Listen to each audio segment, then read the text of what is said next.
Manchester United are heavily linked to Bayern Munich's French wonderkid Mathys Tel. What kind of player is he and how could he potentially fit into Rúben Amorim's tactical setup at Manchester United? Without any further ado, let's analyze.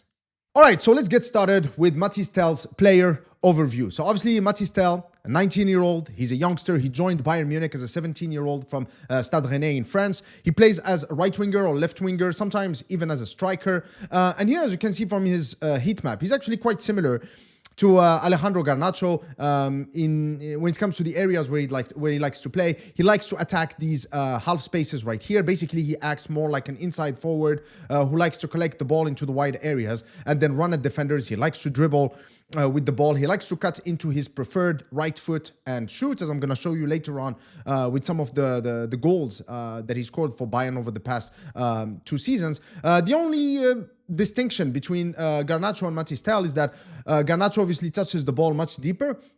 But of course, this is because Mathys Tel, of course, plays for Bayern Munich, who are a team that dominate the majority of their opponents, whereas Manchester United just holds on to dear life against most of their opponents. So any Manchester United winger is going to look similar to Garnacho because they would have to contribute much more defensively than a Bayern Munich winger would. But as you can see, the key area right here is these half spaces right here, because as I'm going to show you in the next segment, Mathys Tel really is quite prominent at targeting these areas in the opposition defense and exploiting it as much as he can.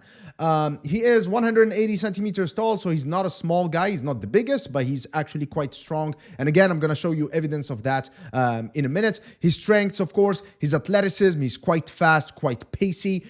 Technique, his first touch is great, dribbling is great, and also his shooting ability is amazing. The way he strikes the ball is clean, and he just has the right amount of accuracy and power in his shot. His weaknesses, though, is his lack of consistency. I mean, last season, obviously at Bayern, he had a promising season. He scored 7 goals in the Bundesliga. However, this season, he only played 3 games, really.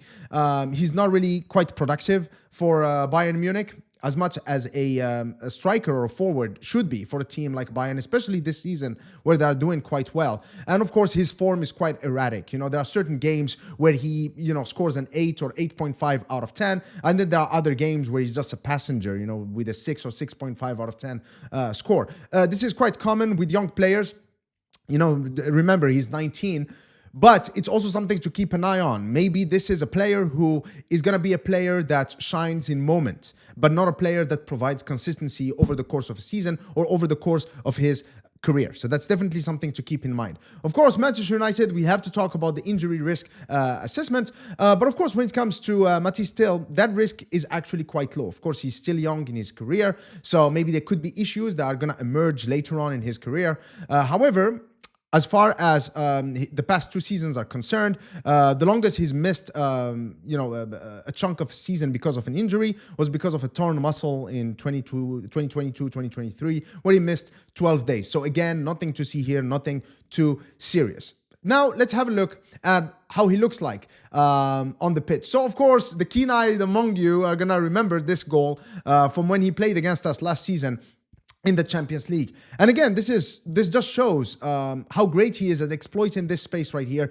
between the right back and the right-sided center back, in this case, Diogo Dalot and Lindelof. You could probably make the case that this was an easy play for Mathys Tel simply because it's Dalot and Lindelof. Okay, they made it easy for him because they were not well positioned. Of course, remember that Bayern scored 4 goals in this game. But still, it's just that great off-the-ball movement to position himself in the right position to receive the ball. A lot of players, by the way, just a quick note right here. A lot of players struggle to score, and a lot of fans say, well, because they don't get service. In fact, Højlund is a prime example of that. However, when you are a striker, the factors that lead to you scoring a goal, well, 50% of them are due to the players finding you. 50% of them are due to your own movement. And here, Mathys Tel is definitely adept at just making the right moves. And so if you make the right moves, any, just competent midfielder is going to be able to find you with a pass. Good move here by Mathys Tel, and then just the composer to finish the goal. He's also very adept at attacking these spaces right here. He doesn't play too wide. He just stays wide enough in order for him to have space to receive the ball and to attack the defense.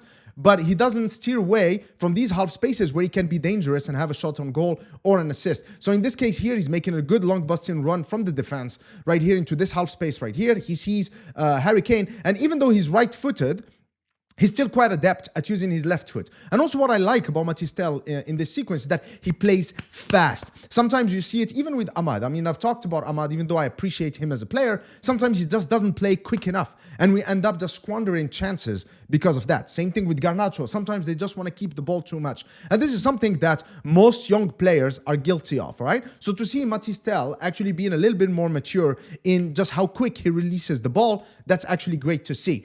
And here is another sequence that I particularly love about Mathys Tel. So this was from a corner. This was against Freiburg again last season. So he is fighting for this ball. And then again, he's showing that athleticism and that fight by winning the ball and then ruthless because immediately. So this control right here is excellent. You know, the oriented control, I just love that. You know, so it's like as the ball falls, look at that. He is controlling the ball in a way to position it so that he goes for a shot. So he was thinking about the shot before he even controlled the ball. And I just love that. And this is that type of quick movement and quick decision making that is absolutely ruthless and causes a lot of problems to defenses.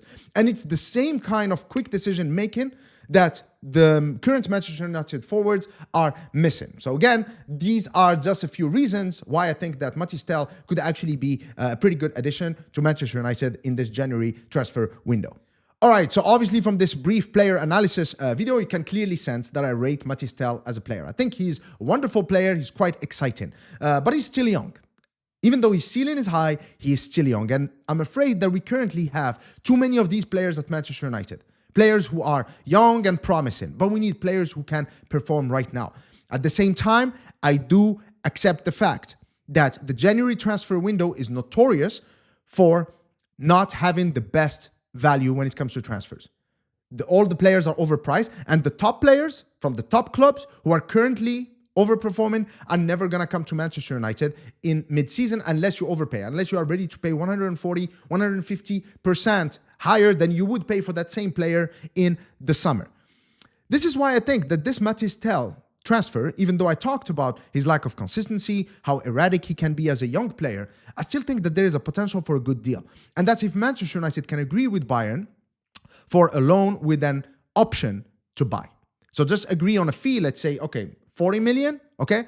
If he meets certain benchmarks, or if he performs to a satisfactory level for Manchester United, then we activate a clause and we get him on a permanent deal in the summer. Otherwise, it just goes back to Bayern. And I think that this would be the best deal for both clubs because, of course, for Manchester United, the benefits are clear, but also for Bayern, with Sané running out of contract soon. Gnabry's future, I don't know what it holds, right? The question is, are they truly ready to just give up on Mathys Tel?